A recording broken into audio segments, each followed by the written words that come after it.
Aujourd'hui, lumière sur le festival Les Beaux Bagages au Creusot en Saône-et-Loire. Après avoir rassemblé 10 000 festivaliers quand même l'année dernière, le Festival des Arts de rue et de musique fête ses 10 ans cet été. Du 15 juillet au 27 août, les artistes posent leurs valises au Creusot pour vous faire voyager dans leur contrée magique. Et ce festival est totalement gratuit. On découvre le programme avec Philippe Berthaud, directeur du festival Les Beaux Bagages. Bonjour.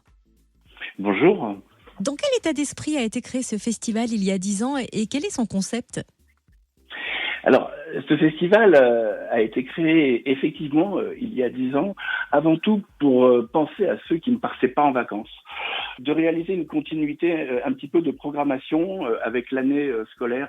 Et c'était important pour la ville du Creusot d'ensoleiller l'été de ceux qui ne partaient pas en vacances. Donc à partir de là, le concept a été effectivement relativement simple. C'était tous les 2 à 3 jours de proposer un divertissement, de proposer un spectacle, de proposer une rencontre avec des artistes sur un spectacle en règle générale plutôt familial dans la rue et dans les quartiers. Le concept a évolué au fur et à mesure des années pour se concrétiser en 3 grands temps forts en fait. Un à la mi-juillet, avec vraiment 3 jours sous la forme d'un vrai festival, avec beaucoup de compagnies qui viennent, beaucoup de représentations, pour pouvoir créer une rencontre entre le public, entre la population et d'autres publics et des artistes. On continue ensuite dans l'été avec ce que l'on appelle les escales vagabondes, avec effectivement une programmation un peu comme on le faisait au début, dans les quartiers, avec des one-shots comme ça, de spectacles familiaux, de fin juillet jusqu'à quasiment la mi-août à peu près. Et on termine en musique, avec là aussi la notion d'un véritable festival, plusieurs groupes de musique qui viennent et, si possible, avoir un artiste un petit peu plus connu, peut-être réputé, une tête d'affiche pour vraiment clôturer cette saison estivale. Est-ce qu'on peut évoquer le premier temps, Les Rugissantes, qui ouvre le festival du 15 au 17 juillet ? Oui, bien sûr. 16 compagnies seront présentes pour plus d'une trentaine de représentations. C'est une centaine d'artistes qui vont arriver en début de semaine comme ça pour investir le site du château de la Verrerie, puisque c'est quasiment sur tout ce petit territoire-là que le festival se passe. Alors, il va y avoir un petit peu de tout. Il va y avoir bien évidemment de la danse hip-hop avec 2 compagnies, la compagnie Déconstruction et la compagnie Méridio, qui vont proposer des pièces chorégraphiques pour un certain nombre de danseurs. Ce sont des compagnies qui sont connues et reconnues dans le monde des arts de la rue et dans le monde de la danse hip-hop. Et la compagnie Média, avec le spectacle Méridio, est une compagnie vraiment locale, c'est une compagnie chalonnaise qui mérite amplement d'être proposée au public.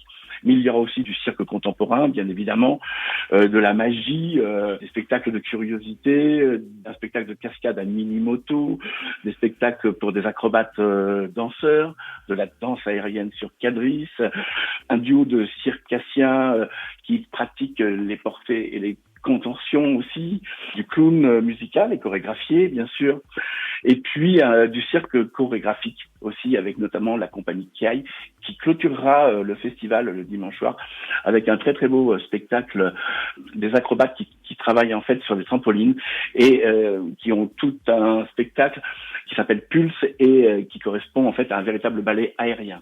Et le festival se poursuivra avec les escales vagabondes du 26 juillet au 18 août. Alors, quelles sont les étapes phares de ces escales ?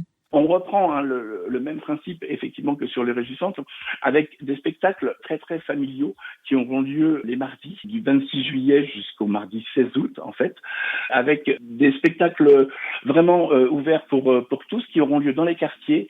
On va au devant et à la rencontre effectivement de cette population qui n'a pas forcément l'habitude de venir sur le festival non plus. Et je pense que c'est important de pouvoir créer ces moments de rencontre avec eux. La compagnie du Fil à retordre, par exemple, le 26 juillet, ce qui me plaît beaucoup, c'est qu'ils utilisent le diabolo. Et en même temps, c'est des spectacles aussi de cirque avec beaucoup de portées acrobatiques. Il y aura la compagnie Tout par terre le mardi 2 août avec un spectacle de jonglerie de comptoir, comme ils disent. La compagnie des Humains Gauches, c'est un solo de clown absolument très fort dans lequel il va parler d'éducation. Et puis on terminera le mardi 16 août avec une compagnie belge que j'aime beaucoup, qui est la compagnie Paul et Freddy, qui nous proposera un spectacle de jongle assez sportif, je vais dire. Et ce spectacle s'appelle Deux Cupers versus deux Cupers. Et ça va être qui va gagner à la fin entre l'un ou l'autre. On ne sait pas encore, mais ça sera, on le verra fin août. Et puis, ces spectacles familiaux, Art de la rue, seront entrecoupés de cinéma en plein air, comme on l'avait fait au tout début. Ça sera tous les jeudis, avec différents films qui ont été en fait choisis par la population du Creusot sur notre plateforme de projet participatif. Et le festival s'achèvera par les folles escales du 25 au 27 août. En quoi ces escales seront-elles folles ? Elles seront folles parce que le but, c'est d'emmener effectivement le public à s'enivrer de musique, à s'enivrer de joie, à participer à des mouvements collectifs, de danser ensemble, puisqu'on a voulu ces folles escales vraiment dansantes, festives. Et pour ça, on a essayé de mettre tous les atouts de notre côté, avec déjà des groupes de musique qui travaillent dans ce sens-là, que ce soit le jeudi 25 août, le petit bal de poche, où on pourra danser de toutes les musiques depuis celle de nos grands-pères jusqu'à nos jours, et le lendemain la route désert, et le samedi le groupe Tech Paf et la Brigade du Kiff, qui sont vraiment des musiques de chansons françaises festives où on a envie de danser, de se trémousser. Et puis on aura une tête d'affiche cette année le vendredi soir à partir de 20h avec Kali, qui nous fera l'honneur de venir jouer son dernier disque qui est sorti à peine un an. Il est en pleine tournée et je pense que ça devrait aussi correspondre à un moment important en même temps pour cette fin d'été. Les beaux bagages débordent d'imagination, mais ils sont bouclés. Rendez-vous dès le 15 juillet au Creusot en Saône-et-Loire. Merci Philippe Berthaud, directeur du festival Les Beaux Bagages. Merci à vous et à très vite. Et vous retrouvez le programme complet sur le www.lesbeauxbagages.fr.